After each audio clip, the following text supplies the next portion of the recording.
thee. The relentless rain turned the city streets into a slick, unforgiving mirror, reflecting the neon signs that bled color into the night. It was on this miserable evening that Officer Miller, a man whose patience was as thin as the worn soles of his own patrol shoes, spotted her. She was huddled in a doorway, a lone figure against the storm, clutching a tattered coat around her frail frame. Miller, feeling the damp chill seep into his bones, approached her with a sigh. His shift was nearly over, and dealing with another vagrant was the last thing he wanted. "All right, ma'am, you can't stay here," he said, his voice firm, though not entirely unkind. "You need to move along to the shelter." The woman looked up, her face etched with lines of hardship that the dim light couldn't hide. Her eyes, however, held a clarity that surprised him. She didn't speak, just gave a slow, weary nod. As she shuffled to her feet, Miller's gaze fell to her boots. They were a disaster. The leather was cracked and split open in several places, barely holding together. One sole flapped loosely with every step she took, making a sad slapping sound on the wet pavement. A smirk tugged at the corner of Miller's mouth. "Seriously, those are what you call boots? I've seen better footwear in a dumpster. You're going to catch your death of cold in those things."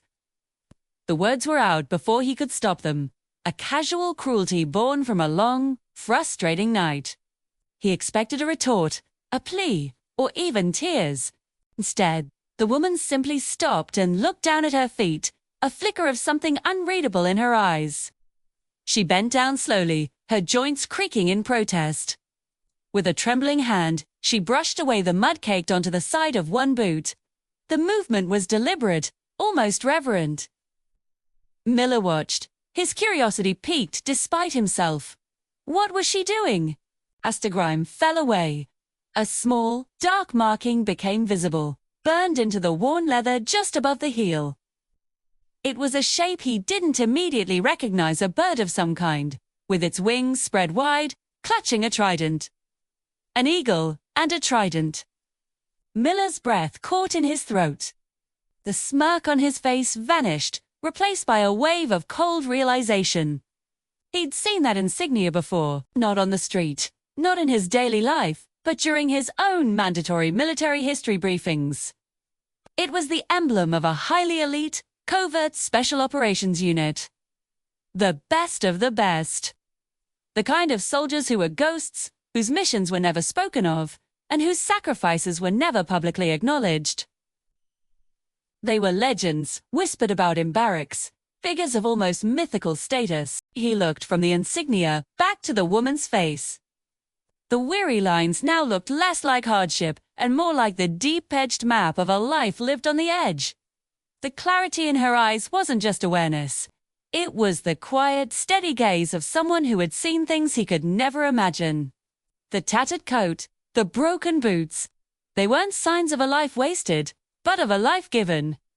A profound sense of shame washed over Officer Miller. He, a city cop complaining about a long shift, had just mocked a hero. A woman who had likely walked through fire for her country was now huddled in a doorway. And he had treated her with contempt. "Ma'am," he began, his voice barely a whisper.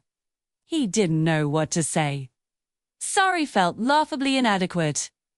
He cleared his throat, hot, his entire posture changing from one of authority to one of deep, profound respect.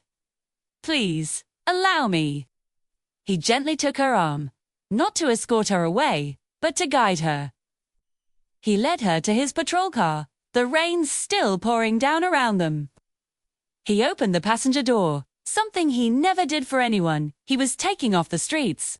"Get in, please, let's get you somewhere warm.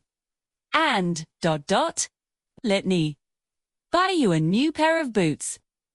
The woman looked at him, and for the first time, a small, faint smile touched her lips. It was a smile that held no judgment, only a quiet understanding. She got into the car without a word, pulling her broken boots inside. As Miller drove, the silence in the car was thick with unspoken questions. He didn't dare ask about her service, about the insignia, or how she had ended up here.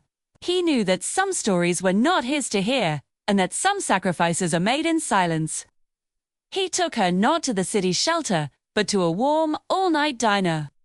He sat with her as she ate a hot meal, the first she'd had in who knows how long.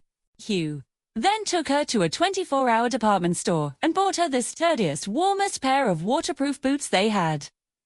As he dropped her off at a clean, safe lodging for the night, which he paid for out of his own pocket, she finally spoke. Her voice was quiet, but steady.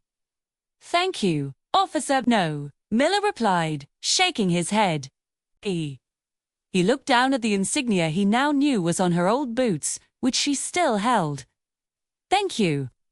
He watched her walk inside, her steps now sure and steady in her new boots.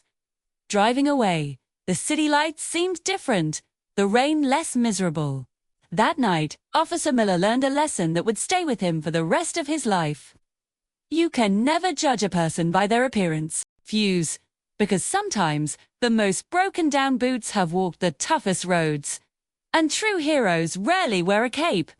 Sometimes they just need a warm place to rest and a new pair of shoes. It was a lesson in humility, respect, and the hidden stories of sacrifice that walk among us every single day. He knew he would never look at a person on the street the same way again.